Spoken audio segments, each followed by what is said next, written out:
Hi, this is Allison Durant coming to you from my studio in Calgary, Alberta, Canada. And this is a part 2, just a short video, probably somewhere between 20 and 30 minutes. But I just wanted to share with you how I take pages that I've had in my art journal. So in this particular case, I have an art journal that has 140-pound watercolor paper with this perforated edge. And there's something about the prints that I had achieved, the colors in this little piece of, this was really just play. I believe I had used acrylic paint and I was practicing mono prints. Possibly I got a new Gelli plate, which you can do printing on. If you haven't heard of a Gelli plate, they're quite wonderful for doing all sorts of really unique mark making prints in art. And I haven't used it for a number of years, but I like to make my own hand-painted papers. So this is one that I thought, it would be a great one to demonstrate how I mount watercolor paper to panel. So as an alternative to a work going behind glass, this piece is not finished. I just really love the colors in it, the shimmer, something about the marks that were made with those leaf patterns, the botanicals. I think this might have actually been a stencil. And sometimes when I'm painting an actual painting on a canvas, say, I have a sheet of paper where I just clean my brush and I do practice marks, and I almost think that's what this was. And it has become something that I've decided to mount to a cradled wood panel. So this is an example of a cradled wood panel, and I can link where I get these as well as the name of the company I really like. I tend to get my cradled wood panels from the local art stores here in Calgary, but also online at a Canadian company, De Series, and they carry this Gotrick Appollon cradled wood panel brand. And so I order them if I can't get them locally, but they're just wonderful. They have this cradled edge. You really don't even need to have a sawtooth hook or a nail in the back, hardware. You can really just hook this if you're not in an earthquake prone zone to having it jump off your wall. You can just hook it right on a fairly long nail.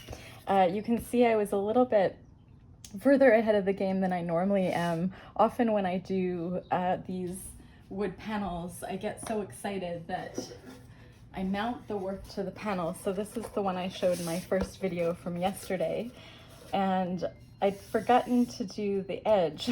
And so it's, oh, sorry for the little background music there. We have this really neat hot water tank, and it plays this song whenever it's finished. So it's sort of like a dishwasher song, but the hot water tank is saying it's ready, there's hot water. So anyway, that was my background video music for today. And back to when you're mounting paper to panel, it's really important to finish the edges the way you'd like first. Just because if you get anything on the surface, it's not a big deal. You're going to be covering it over anyways. And I've really lately been enjoying using like a fluid acrylic paint. This is golden turquoise fluid acrylics, this deep, beautiful greenish blue turquoise hue. And I was just looking at this morning thinking this would be a wonderful size to mount on this panel, just this part here. And I really like this area of my composition, which happens to fall in the, for the rule of thirds, for those of you that have more of an academic art language, maybe you'd gone to art school. I'm self-taught, but I understand that it's nice to have the placement of certain, certain focal points in, if you divide your work into thirds. And so this would be the upper sort of right third, and that just worked out really well. I also loved this little paper so much. I wanted to create a square version and use this area here. So what I think I'm gonna do is I'm just gonna do this one to start, and I'm gonna get out the Liquetex matte gel acrylic medium, which is really a fancy name for a glue that you can secure watercolor paper to the back of a wood panel. And I like to put on gloves. I have my window open. It's a very wet, rainy day, very different compared to yesterday. And so I just wear gloves because matte medium, it drives me a bit crazy when I get it stuck to my hands. And I had actually mounted something earlier today and had a bit of matte medium on my glove already. So I just turned it inside out and now I can reuse it again. So I'm gonna get a dollop of matte medium and just put the lid back on. So you've seen me do this process many times before, and I love doing this process. So I just put on a fairly generous dollop, and then I just push the matte medium out to the edge with the palm of my hand, lifting my fingers up so it doesn't kind of go everywhere. And then what I'm gonna do is put little pockets of air with my gloves and making sure the corners have quite a bit of matte medium compared to the rest of the surface area. See those pockets, that reticulated pattern that I love in my work? I'm gonna try and get the excess off here into the jar. Pull my glove inside out. So I'm finished that messy part. And try and get the lid on straight away. So I don't tend to do a lot of this on video because there's not as much airflow in my studio, even with the windows open. So now what I'm gonna do is get the edge of a paper towel wet. And I just see a few areas where I've gotten the side of the panel with matte medium, but that's okay. It's matte medium, so it won't dry like gloss medium, which would have a shimmer and be more noticeable.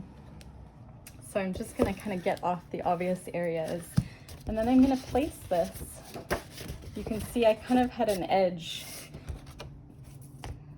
to go by. Just gonna line this up. And this gives you a bit of room to move, this glue.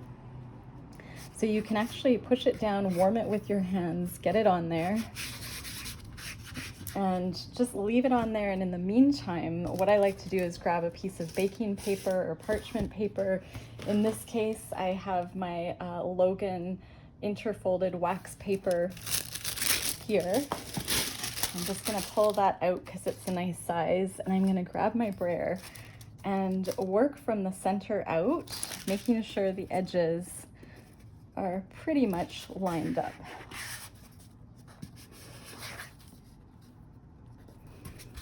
And I like to just warm the middle with my hand first.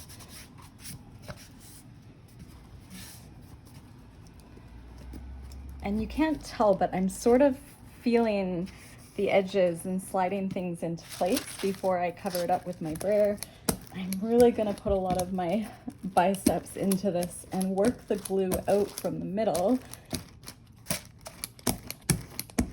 And you don't want too much glue. It's just sort of trial and error. And it depends on the paper that you're using. So if you're using a 140-pound watercolor paper like I am, you don't need a lot of glue really, once you've kind of done that little air pocket method with your glove. And again, I have time to move it, but that looks really clean. You can see a tiny bit of glue here and looks pretty good here. A little bit of glue when I turn it over. So again, I'm just gonna get my shop towel, which is like a paper towel, spritz the edge. I like to have one wet, one dry edge, and I'm just gonna get rid of that matte medium.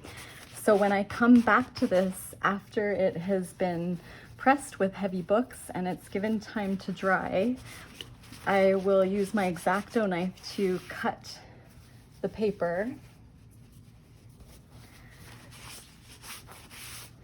And it's just cleaner when there's no glue. It makes it so much easier. And so I'm just gonna get that little bit of glue here. And it went on really beautifully. So again, I'm just gonna use my fist, warm it. Because this is acrylic paint and a little bit of watercolor, nothing smudges, but if you use any pastels, of course you're gonna get smudging from the warmth of your hand.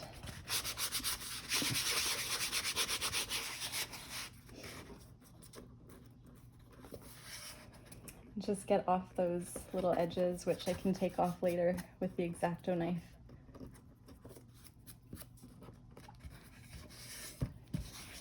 And you're probably going to ask me what size this little panel, this cradled wood panel is. So what I'm going to do now is take it into another room and cover the face of it, turn it over, and put the heaviest books that I can find, often recipe books, art books, just super, super heavy books. Sometimes I use my old school toaster because it's really heavy. So I'm just going to go do that. And in the meantime, I will let you look at, what day is it? I'm way behind today. Today is Friday, August 8th. That's a cute one from the 7th. So I'll just let you look at this 2025 artist fodder calendar, and I will link that. I don't think you can purchase these until November of this year for next year, and I don't know if the artist group is actually gonna do this calendar again, but I got this calendar through my friend in Edmonton, Alberta, Christine Karpiak. So I can link her website and you can definitely reach out to her. I'll also put the Facebook group, but I don't know if it's active. So that's just something you can look at as I run to the kitchen.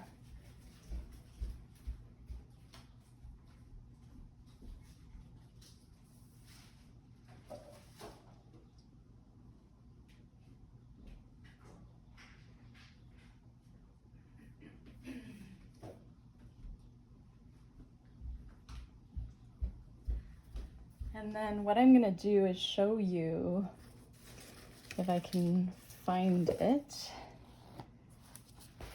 Oh yeah, first let's just see.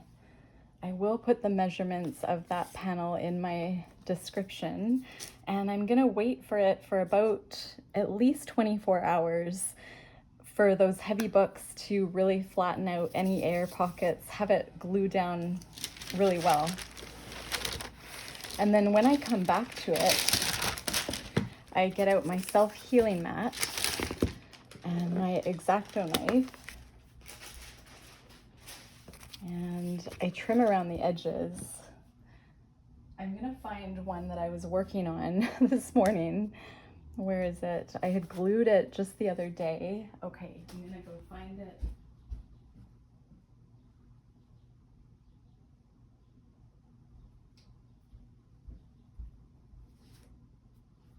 Where did I?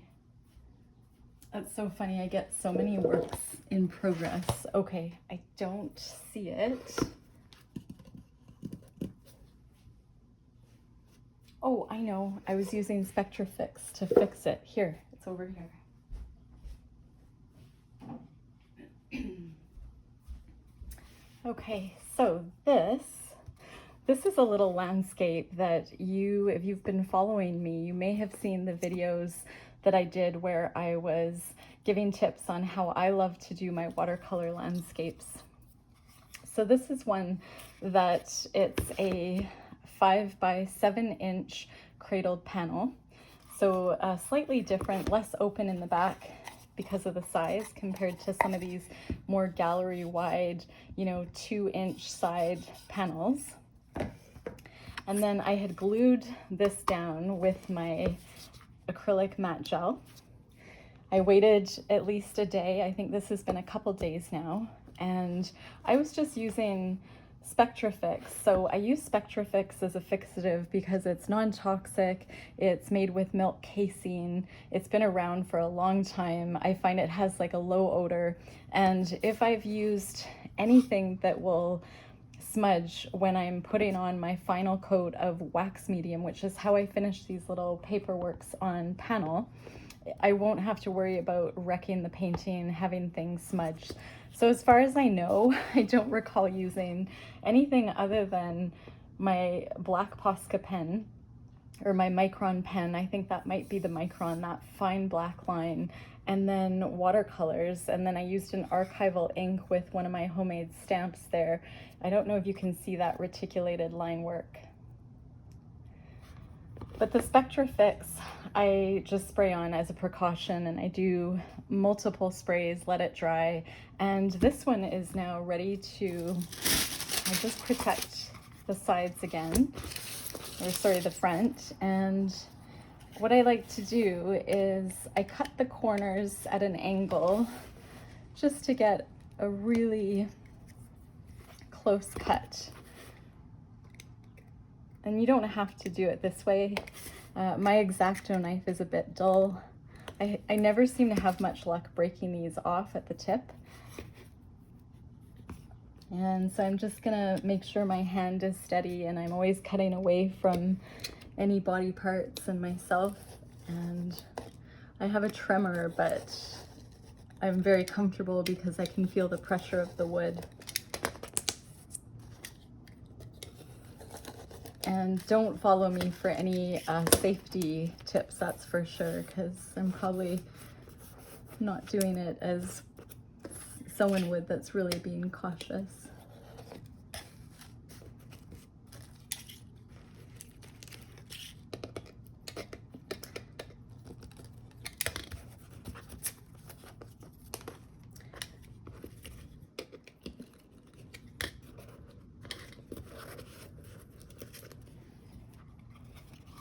And so this edge, I can actually sand down that part if I follow the width of, or the length of the grain with a sander, as I discussed in part 1's video.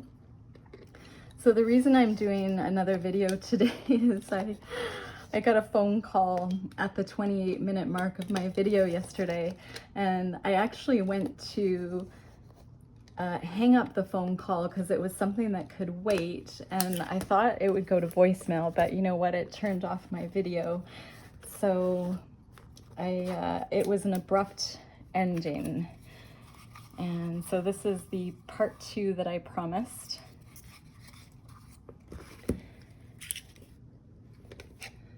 And so if you have artwork on paper, whether it's acrylic or watercolor, this is just a really great alternative to the expensive glass framing. You can get, of course, more protection with the higher quality UV protected glass frames, but this is just what works for me, which is using the Dorland's wax medium, which is a really great product. So that's how I like to seal both my acrylic and my watercolor paintings. So there's my little landscape. And it is such a dark day today, but you can see the shimmer in the watercolor. I will lose a little bit of that shimmer when I put on the Dorland's wax medium. And I feel like there's probably ways I can kind of work around it. I might try again Spectrafix just to protect it. So now that you're all here, what I do is I hold my spray bottle back a little bit. Whoops, and that was quite a strong spray. That's so funny. That's just because I was doing it on video. But if that happens, it does dry clear. It just pools a little bit. So I'm gonna let that dry and I'll do a couple coats. But I had tried the sprayer this morning and it was a really beautiful mist. So you do need to make sure that these, because Spectrafix gets a bit tacky, you would wanna soak these tops of the alternative spray bottle in water, warm water. And oh my goodness, you know what? I think looks like some glass just, no, those little fragments. Not sure what those little fragments are. oh, maybe just, I'm not sure. You can see some of the watercolor is running. So I'm going to keep it flat, but actually the effect is quite interesting. When it dries, I can touch it up and kind of make it the way I like it. You just see that little.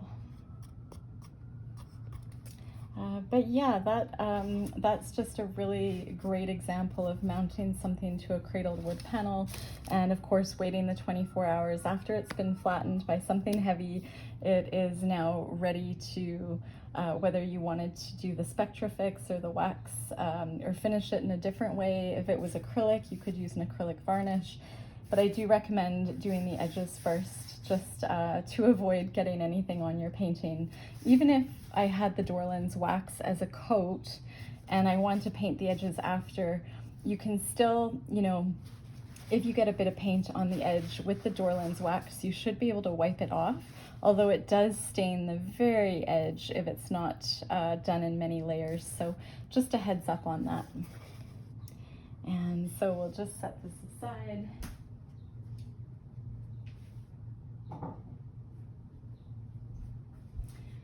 I'm trying to think of what else I wanted to share. Oh, well, I guess I could share, because I had shown you this Logan's waxed paper. I believe this is from the UK, and I think I had ordered it online.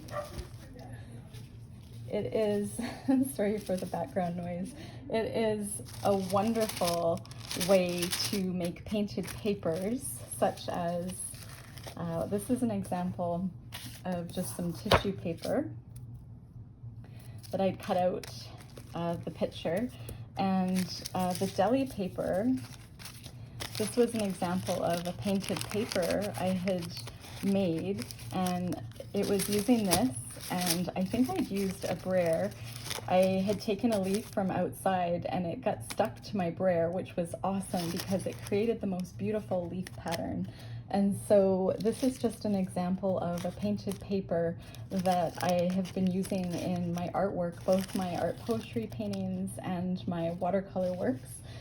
So I'll see if I can just give you a little example, but yeah, it's this is a smaller box, 500 sheets of Logan wrap waxed paper. It's like a deli paper, and I believe it comes in a larger size. If you're in the UK, you can probably get this pretty quick, and I've had this for so long. Again, I'm not exactly sure where you can find it, but I can just link the name.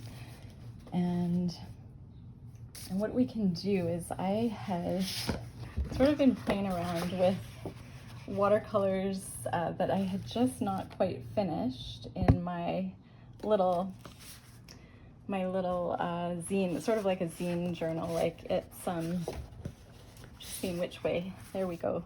These are really pretty, and I can just show you. We can glue on some tissue paper. I might use the matte medium because that's what's handy. And get my glove back on. And I don't know how well, I haven't used the tissue paper for a long time, but I'm just gonna use a little bit of the matte gel and get it on the back of the tissue paper. And maybe I didn't even look to see where I was gonna put this, but I think I might just put it here. And I'm gonna grab, just like, got these cards in the mail, just these, they're sort of like a old hotel card, maybe a little bit thinner. You can see the tissue paper does tear. So you want to play around and, you know, figure out a glue that works, figure out what paper you like, what works with what. I'm not like loving that, and it's probably because I'm used to using, I ran out of it, I will show you. Gloss Glazing liquid. It's a high satin liquid by Golden, and it's wonderful to be able to put on these collage papers. So I'm just wondering if I want to leave that on. The beauty of these little papers is you can usually take them off pretty easily. Oh no, that one's sort of on. So I can just paint around that and add that into my composition. But a better way to do it would be, let's just see. This is a really pretty print from a daisy, and I might just see, just for experimentation, maybe I'll put it over this little work right here to show you all. So I'm gonna get my scissors and just trim around, not being too particular, just trimming fairly close to the edge of the petals. If you saw my video from yesterday, part 1, which I can link, this is a similar technique as to what I had put in my acrylic paintings. So these paintings, this is again a canvas print, but I had used a whole bunch of these painted botanical papers in the art. Oh gosh, I have so much on my desk. Let's just see if I can see. Up here I had used one, over here. So these are again canvas prints of the painting diptych that I was showing you yesterday called Becoming Fluent in Nature. And I used these painted papers, so this is quite big for to go on here. Just gonna see. You know what I might do? I'm just gonna cut this straight.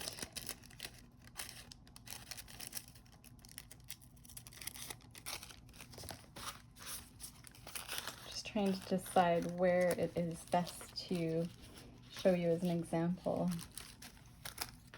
Because I do want to show you the transparent effects. I think I could probably use this one. Okay, so we'll see if we have any of this gloss glazing fluid left. And oh, we do, not a lot. I think I had added a little bit of water just to get every last bit. And I'm just gonna put it on the back. Use my little my little cardboard to spread it around. And again, it has a gloss finish, so if you get it on the front of your work, just know that. But you can always wipe it off if you don't like it. So let's just put it here. And I want you to see how transparent the Gelli paper turns out.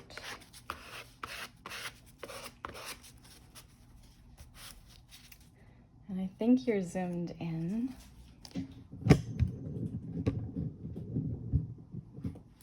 Just gonna add a bit more glue.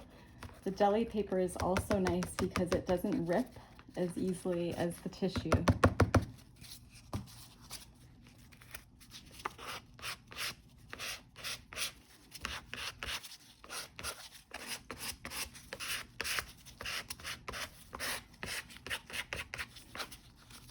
And you just need a little bit more. And you can see how nice it was to move that off. So if you're trying something on and you just don't like what you had done, there's a bit of room to move with the Gelli paper and this golden gloss.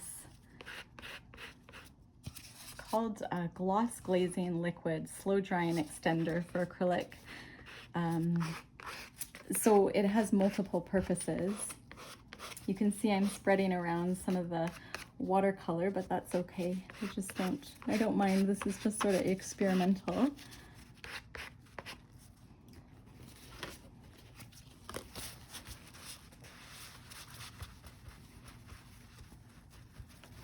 And so if this was a work that you didn't want that kind of glossy finish, you could just, you know, spritz the paper towel or shop towel if you have one handy, really gently go over top with water, and it will dry to a clear finish. And again, the lighting is not great today, but if you were to kind of zero in on this, you can see how the edges are barely there, and that is a really easy thing to kind of cover up once you have the paper down and it's dry. You can easily take paint pens or pencil crayons, whatever you want that, you know, maybe extending the petals out, maybe filling in certain areas with that beautiful orange that's kind of coming through the background. So the Gelli paper is very lovely in the sense that it's transparent. And what an awesome way to, you know, make your own painted papers instead of buying commercial, you know, tissue papers that are going to tear apart. This just happens to be, I find, a fairly good quality for not tearing and having that transparency. It's also a really lovely size to work with and kind of multi-purpose. If you are, say, someone that paints with a lot of acrylics, maybe your palette's going to dry up, and if you don't have a stay wet palette, you could just grab one of these, put it over top of the acrylic, push down with your hand, pull it up, and you can get some really beautiful acrylic paint. I have some examples here. Isn't that beautiful? So this was, it turned out to be almost like a really beautiful flower, but this was just from putting down old bits of paint, wanting it to be, you know, not going down the drain or in the garbage, and just pressing down on top, pulling it back, and then this is going to be a beautiful collage element for a future painting. So I really wanted to share those little tips just for collage because it's so much fun. And you'll get to know, you know, maybe you just have one of those Yoo-hoo glue sticks. Those are non-toxic. I think they might even be archival. Just playing around, just, you know, something you can do when you're watching TV, and just, you know, it doesn't have to be getting out a whole bunch of supplies. This can be a fun sort of process where you can just have these little papers handy. I store mine in different ways, but if they're small like this, I use hanging file folders, and they're a really great way to store. Just gonna grab. Here is, whoops. Here's an example of more botanical papers. This is again Logan's Gelli paper, and you can just see the botanical prints that I had gotten, I think it was last summer, and these are some of the prints that ended up in these paintings I had done, these huge paintings on wood panel. So just thought I would share that, and here's the hanging file folder. I obviously got this one off of Amazon. I probably in hindsight would have bought a different size, but I just keep all of my painted collage papers, music papers, mulberry paper, things that I know I'll use pretty quick because I really like them. I'll just keep small bits in a folder, and it's easy to store. So, okay, I'm at my half an hour mark, and I think this has been hopefully a really good part 2 video with, I didn't want to throw a ton of information at you, but did just kind of want to share a little bit about the process of after the wood panels have paper mounted to them, you know, kind of what are those next steps. So anyway, thanks so much for watching my videos. I really appreciate this community, and I hope to see you all soon.